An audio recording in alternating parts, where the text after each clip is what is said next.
बिस्मिल्लाहिर्रहमानिर्रहीम। अस्सलाम वालेकुम। आज 29 सितंबर बरोज़ुम्मा हम बात करेंगे दो अहम इशूज़ के हवाले से। लाहौर हाई कोर्ट में एक दरख्वास्त दायर की गई है और लाहौर हाई कोर्ट में कार्रवाई शुरू की गई है कि जो इलेक्शन कमीशन की जानिब से जनवरी के आखिरी हफ्ते में इंतखाबात की तारीख़ देने का ऐलान किया गया है और इंतखाबात करवाने का ऐलान किया गया है वो गैर आइनी है, 90 दिन से बाहर है। इस वजह से इलेक्शन कमीशन के इस फैसले को कलअदम करार दिया जाए। इलेक्शन कमीशन के इस हुक्म के बाद ये पहली दरख्वास्त है या पहली कार्रवाई है जो किसी हाई कोर्ट में शुरू हुई है और बहुत अहम उसमें जो पॉइंट्स उठाए गए हैं उसकी तो तफसील भी मैं आपके साथ शेयर करूंगा।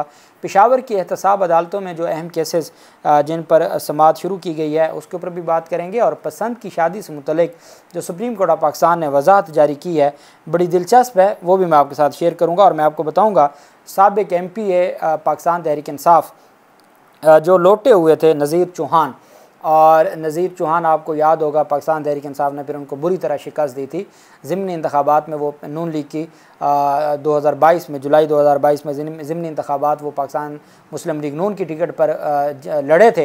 ये वो लोग थे जिन्होंने हमजा शहबाज को वोट दिया था, तो बुरी तरह नाकाम हुए थे। नज़ीर चौहान के ख़िलाफ़ दहशतगर्दी के मुकदमे में अहम कार्रवाई इंसदाद दहशतगर्दी अदालत लाहौर ने की है, उसके ऊपर भी हम बात करेंगे। सबसे पहले मैं आपको बताता चलूँ कि नाकिस कारकर्दगी पर लाहौर में SHOs को हटाया गया है और ये एक बड़ी कार्रवाई की गई है। पंजाब पुलिस के लाहौर में बेहतर कारकर्दगी ना दिखाने वाले मुतअद्दिद SHOs को चार्जशीट कर दिया गया है। SHO कान्हा को, कोट लखपत को चार्जशीट किया गया है। SHO नवाब टाउन को, शादबाग, ग्रीन टाउन चार्जशीट कर दिया गया। इसी तरह SHO सब्ज़ाज़ार, मुगलपुरा और गुजरपुरा को भी चार्जशीट किया गया है। पुलिस रिपोर्ट्स के मुताबिक SHO टाउनशिप, पुरानी अनारकली और SHO हीर को भी चार्जशीट किया गया है। इस तरह नाकिस कारकर्दगी पर SHO समनाबाद को शो का नोटिस जारी किया गया है। साल सर्विस ज़ब्त और इश्तिहारी मुलजमान साल सर्विस ज़ब्त की गई है। इश्तिहारी मुलजमान की अदम गिरफ्तारियों और टारगेट पूरे ना करने पर चार्जशीट किया गया है। इसमें ज़राए का ये कहना है कि चूँकि 9 मई के वाक़यात में पाकिस्तान तहरीक इंसाफ के सैकड़ों जो कारकुनान हैं और कायदीन हैं वो इश्तिहारी हैं, तो बेसिकली इनके ख़िलाफ़ कार्रवाई की गई है कि आपने कोई टफ़ टाइम नहीं दिया। टफ़ टाइम से वही मुराद है कि आप जाएं और जो मिले फिर आप उसको पकड़ें और उसके ख़िलाफ़ कार्रवाई करें। फिर जैसे वाक़यात हुए हैं माजी करीब में, अफसोसनाक वाक़यात हुए हैं, तो चूँकि हमारी पुलिस का एक ख़ास तरीका है और वो उनका एक ख़ास तरह का कंडक्ट है काम करने का, यही वजह है कि जो उस पर पूरा नहीं उतरते उनको चार्जशीट कर दिया जाता है, उनकी जगह पर नए लोग तैनात किए जाते हैं। और लाहौर का एक थाना मिलना एक SHO को ये IG के बराबर होता है और वो इसी तरह ही इंजॉय करता है और इसी तरह वो उसको एक अपने लिए बड़ा प्रॉफिटेबल काम समझता है। तो वो जब तैनात किया जाता है तो फिर उसको पूरी ज़िम्मेदारियाँ भी दी जाती हैं कि आपने आइन और कानून में रहते हुए ये सारा कुछ करना है, और यही हमारे निज़ाम की एक बदकिस्मती है। दूसरी जानिब पेशावर की एहतसाब अदालतों में बहाल किए जाने वाले जो मुकदमात थे उसमें अहम पेशरफ्त सामने आई है और जो बड़े केसेस थे नैब तरमीम कलअदम करार दिए जाने के बाद फ़ैसलों पर अमल दरामद का जो सिलसिला है वो तेज़ हो चुका है और एहतसाब अदालतों में बहाल किए गए रेफरेंसेस पर समाअत शुरू हो चुकी है। एहतसाब अदालतों ने 111 रेफरेंसेस पर नोटिस जारी कर दिए हैं। ये पेशावर में जो 111 रेफरेंसेस हैं, सिर्फ पेशावर में उस पर नोटिस जारी किए गए हैं। रेफरेंसेस में मज़ीद कार्रवाई मुलजमान के पेश होने के बाद शुरू की जाएगी।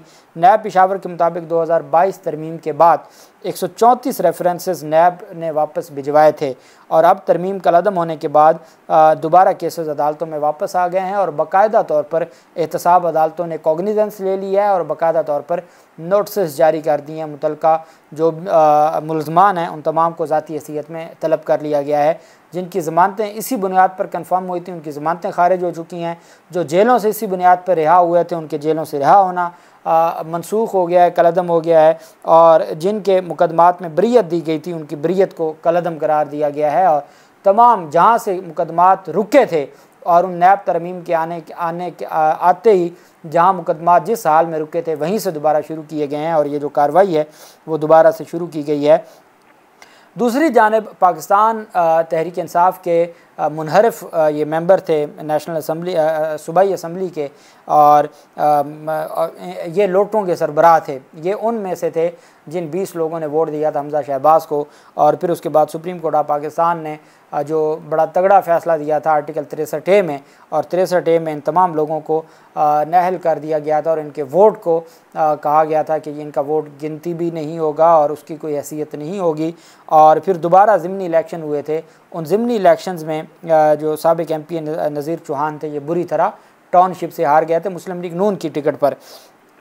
उन पर एक मुकदमा था, पॉलिस पार्टी पर हमला केस था उसमें, और ये उस वक्त पाकिस्तान तहरीक इंसाफ में थे जब इन पर ये मुकदमा दर्ज हुआ था। ये मई जब पाकिस्तान तहरीक इंसाफ की हुकूमत थी, तो पाकिस्तान तहरीक इंसाफ की हुकूमत में ही इनके ऊपर ये मुकदमा दर्ज हुआ था। उस वक्त जो पुराना केस खोला है साबिक MPA पर दहशतगर्दी का ये मुकदमा था, और चूँकि इनके ख़िलाफ़ जो मुकदमा था उसको अखराज रिपोर्ट तैयार कर ली पुलिस ने। चूँकि नज़ीर चौहान तो अब आँखों का तारा हो गया था और वो तो वैसे ज़ीरो हो गया है, उसकी कोई हैसियत नहीं है, अब उसको कोई जानता भी नहीं है, कहीं आपने उनका नाम भी नहीं सुना। तो पुलिस ने उनकी अखराज रिपोर्ट जमा करवाई थी, जैसे मैंने आपको कहा खोखर बिरादरान की थी, जैसे मरीम औरंगज़ेब और जावेद लतीफ़ की थी। इनकी भी जो रिपोर्ट है अखराज रिपोर्ट वो अदालत में जमा करवाई गई थी। चूँकि पुलिस ने यह मुकदमा दर्ज किया था, नज़ीर चौहान, साद नज़ीर और दीगर को बेगुनाह करार दिया था, अदालत ने पुलिस की अखराज मुकदमा की रिपोर्ट को मुस्तरद कर दिया। अदालत ने प्रोसिक्यूशन से गवाहान की फहरिस्त तलब कर ली और अदालत ने नज़ीर चौहान और बाकी उनके साथ जो को अक्यूज़्ड हैं उनको समन जारी कर दिए हैं। नज़ीर चौहान पहली तारीख पर पेश हुए हैं। एडमन जज अबर गुल खान ने समाअत की। नज़ीर चौहान बतौर मुल्ज़िम अदालत में पेश हुए, उनकी हाज़िरी हुई। अदालत ने अगली तारीख पर गवाहान को तलब कर लिया है प्रोसिक्यूशन के। अदालत ने कहा है कि इनके ख़िलाफ़ फ़र्द जुर्म आयद करके बाकायदा तौर पर एविडेंस शुरू की जाएगी और इनको जो पुलिस एक्स्ट्रा ऑर्डिनरी, अब मैंने आपको बताया कि इमरान खान के ख़िलाफ़ जो चलान है उसमें कहा जा रहा है कि इमरान खान को इस वजह से भी उनके ख़िलाफ़ कार्रवाई के वो तो गुनहगार पाए गए हैं चलान में।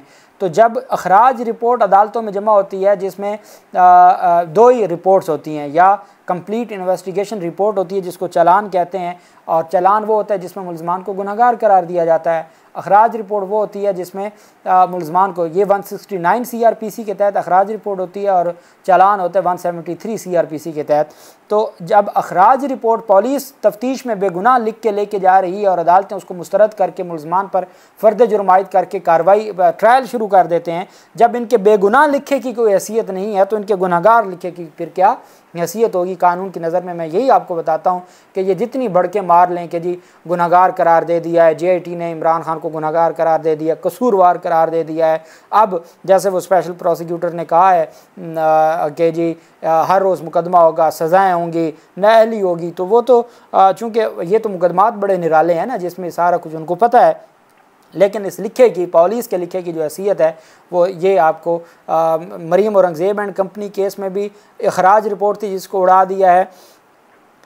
दूसरी जानिब जो खोखर बिरादरान के ख़िलाफ़ भी अखराज रिपोर्ट थी जिसको उड़ा दिया है, और यहाँ भी अखराज रिपोर्ट थी जिसको अदालत ने, इंसदाद दहशतगर्दी अदालत ने उड़ा दी और अदालत ने कहा इसकी कोई क्या कानूनी हैसियत नहीं है।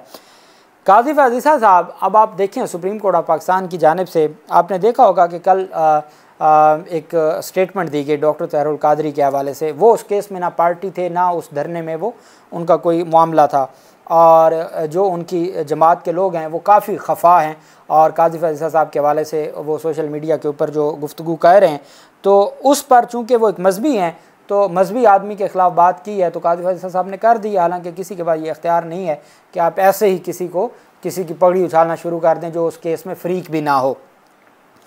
लेकिन दूसरी जानिब जज साहब ने बात की, और ये जो लव मैरिज है या पसंद की शादियों का मामला है, इसके ऊपर अदालत ने की कि ये अजीब तमाशा है और ये एक अजीब मुसीबत है कि शादियां कर लेते हैं, उसके बाद सारा बर्डन अदालतों पर आ जाता है, अदालतों पर बोझ बन जाता है और अदालतों के लिए मुसीबत बन जाती है।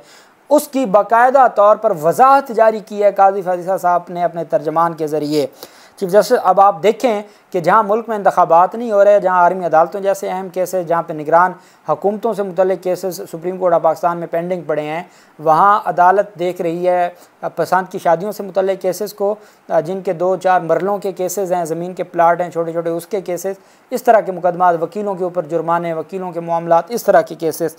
और वहाँ आप अंदाज़ा लगाएं कि पसंद की शादी के मामले पर बाकायदा तर्जमान ने उसके ऊपर वज़ाहत जारी की है। जो रिमार्क्स मुख्तलिफ लोगों के बारे में या मजहबी लोगों के बारे में कहे हैं, उस पर कोई वज़ाहत जारी नहीं की गई।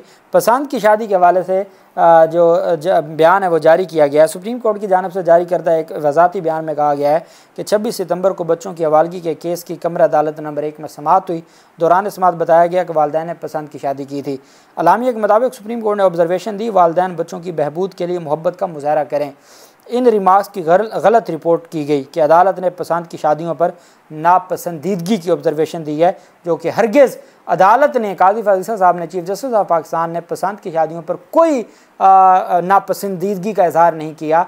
ये जो ऑब्जर्वेशन को गलत रंग दिया गया है, उसकी वजाहत की जाती है कि काजी फाजिल साहब या सुप्रीम कोर्ट ऑफ पाकिस्तान पसंद की शादियों पर नापसंदीदगी का इजहार नहीं करते, जबकि अदालत ने ऑब्जर्वेशन दी कि वालिदैन को बच्चों की फलाह के लिए भी मोहब्बत के असूल का इतलाक़ करना चाहिए, और उसको गलत रंग दिया गया। इस वजह से सुप्रीम कोर्ट ऑफ पाकिस्तान वजाहती बयान जारी करती है कि पसंद की शादियों से मुतल्लिक जो बयान है वो अदालत ने नहीं कहा, हरगिज़ नहीं कहा कि जी नापसंदीदगी का कोई इजहार किया गया। आप अंदाज़ा लगाएं, हमारे जो तर्जमान हैं उनकी प्रायोरिटीज़ का आप अंदाज़ा लगाएं। दूसरी जानिब मुल्क में आम इंतखाबात जनवरी के आखिरी हफ्ते में करवाने का इक़दाम को लाहौर हाई कोर्ट में चैलेंज कर दिया गया है। मोहम्मद मकसद सलीम एडवोकेट ने अदालत में दरख्वास्त दायर की है। दरख्वास्त में मौक़िफ़ अख्तियार किया गया है कि इलेक्शन कमीशन आइन और अदालती अहकामात की खिलाफ वर्जी कर रहा है। आइन में बिल्कुल वाज़ेह है कि इंतखाबात 90 रोज़ में होंगे। सुप्रीम कोर्ट ऑफ पाकिस्तान का जो फ़ैसला है 14 मई का, उस पर अमल दरामद की भी अदालत से इस्तदा की गई है कि सुप्रीम कोर्ट ऑफ पाकिस्तान के 3 रुकनी बेंच ने फ़ैसला दिया है, जिसमें रिव्यू भी खारिज हो चुका है। सुप्रीम कोर्ट ने कहा है कि 90 दिन में इंतखाबात करवाना ये इलेक्शन कमीशन की ड्यूटी है, और आइन भी कहता है, सुप्रीम कोर्ट का फ़ैसला भी आ गया है। मैंने आपको कहा तो उमर अता बंदयाल का फ़ैसला इनके गले पड़ेगा। अब लाहौर हाई कोर्ट में जो दरख्वास्त दायर की गई उस वजह से अहमियत की हामिल है कि उसमें स्पेसिफ़िकली सुप्रीम कोर्ट की, अब आइन ये कहता है कि सुप्रीम कोर्ट के फ़ैसलों पर अमल दरामद के लिए आप हाई कोर्ट में दरख्वास्त दायर कर सकते हैं। सुप्रीम कोर्ट के फ़ैसलों पर अमल दरामद करवाना हाई कोर्ट की ज़िम्मेदारी होती है। सुप्रीम कोर्ट में भी आप कर सकते हैं, लेकिन आप सुप्रीम कोर्ट का फ़ैसला हो और उस पर अमल दरामद के लिए आप हाई कोर्ट में दरख्वास्त दायर कर सकते हैं। तो उसको, आइन को और सुप्रीम कोर्ट के फ़ैसले को का मौक़िफ़ अपनाते हुए कहा गया है कि सुप्रीम कोर्ट ने जब कहा कि 90 दिन में इंतखाबात तशरीह कर दी, आइन की वजाहत कर दी आर्टिकल 224 की, तो फिर उसके बाद गुंजाइश ही नहीं रहती इलेक्शन कमीशन के पास कि वो कहे कि जनवरी के आखिरी हफ्ते में हम इंतखाबात करवाएंगे। सुप्रीम कोर्ट ऑफ पाकिस्तान और आइन पाकिस्तान की ये करार डिक्लेयर किया जाए कि आइन जो इलेक्शन कमीशन का जनवरी के आखिरी हफ्ते में इंतखाबात की तारीख देना, ये आइन और सुप्रीम कोर्ट ऑफ पाकिस्तान के फ़ैसले की खुलम खुला खिलाफ वर्जी है। अदालत इलेक्शन कमीशन के अक़दाम को मुअत्तल करने का हुक्म दे और आइन के मुताबिक 90 दिन में इंतखाबात करवाने का हुक्म दे। बहुत स्पेसिफिकली बहुत इंपॉर्टेंट ये दरख्वास्त है, क्योंकि इसमें सुप्रीम कोर्ट ऑफ पाकिस्तान के फ़ैसले पर अमल दरामद का भी कहा गया है, और इसके ऊपर सोमवार वाले रोज़ समाअत होगी। जो भी तफसीलात होंगी आपके साथ शेयर करते रहेंगे। अल्लाह पाक पाकिस्तान का हामी नासिर हो। बहुत शुक्रिया। अल्लाह हाफिज़। पाकिस्तान जिंदाबाद।